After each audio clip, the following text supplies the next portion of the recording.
Hello, my name is Ksenia Isadova, and I'm here today to talk to you about my great-great-grandfather, Mihail Isadov. He is, to me, the epitome of courage and sacrifice. I see most of you think we have it bad with our poor economy, with the coronavirus, crazy politics, and who knows what's next.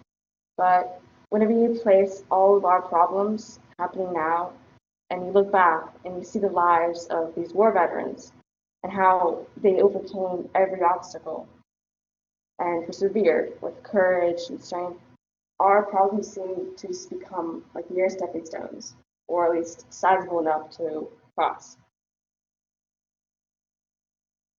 My mom knew him personally, and she actually grew up with him, and she told me his life story on October 16th, 2020.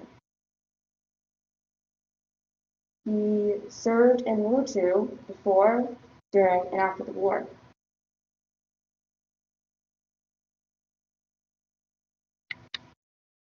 So Mihail was signed up for military service for 3 years because, according to the article called Conscription and Reform in the Russian Army, every Russian male had to serve 3 years in the army.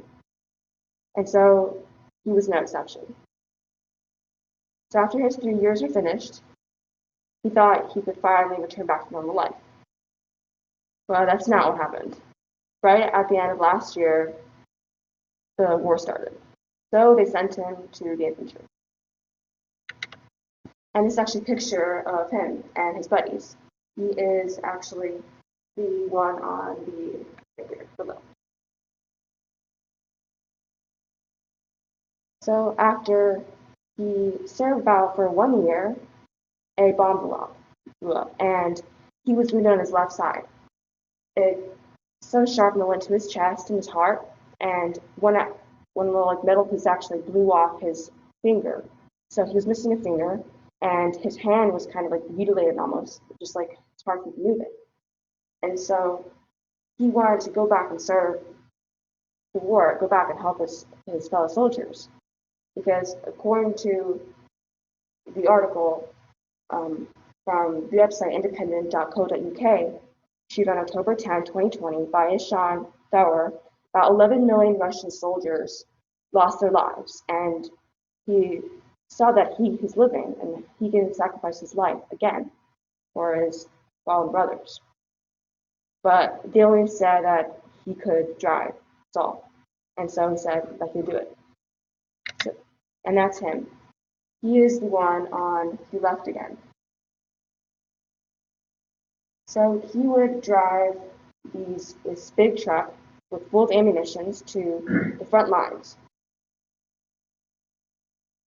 And that was very hard because a lot of times as you're driving, there are German planes up above that are dropping bombs on you. So as he's driving, like barely holding onto the wheel because with one arm, because his other arm is like kind of mutilated, he's trying to avoid all these bombs with the German planes flying over.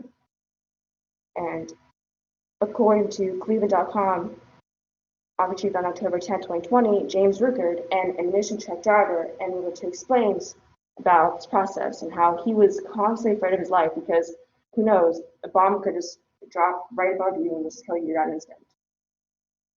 And so Mihail was in that same situation. So he thought that after all this war, he could finally go back home, but God had other plans.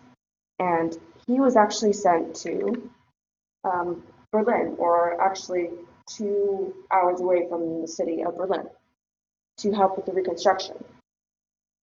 He would build roads, bridges, and he actually would give and help the people there, the citizens of Germany. They initially were very afraid because they thought, okay, so the Nazis, they were so mean to everybody, and also the Russians too. So what's going to happen if the Russians came here? What are they going to do? And so whenever his troop and his fellow soldiers came there, the Nazis were so afraid. But were actually very kind to them and gave them food, clothing, and water. So after that, Mikhail finally arrived home after 9 years of military service, and he died 55 years later from that same shrapnel piece left in his chest. And because he had problems throughout his life, it kept on like breaking his heart. And eventually, he had some complications and he died a year before I was born in 2003.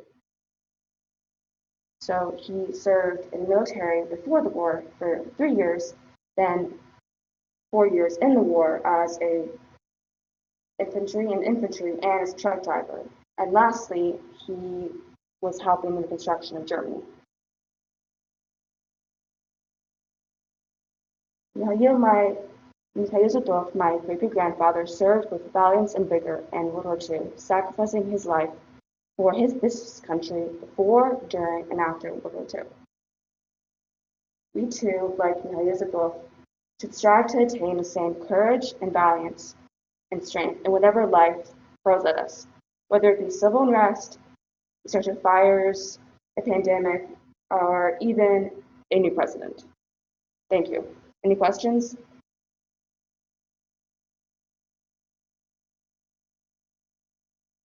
Yes.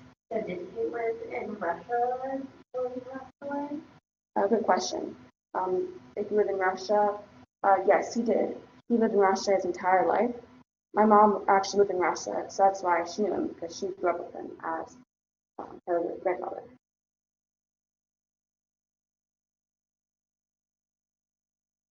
Any other questions? All right, good job. Thank you very much. I love hearing stories about family. And no like what he done or anything? Yeah.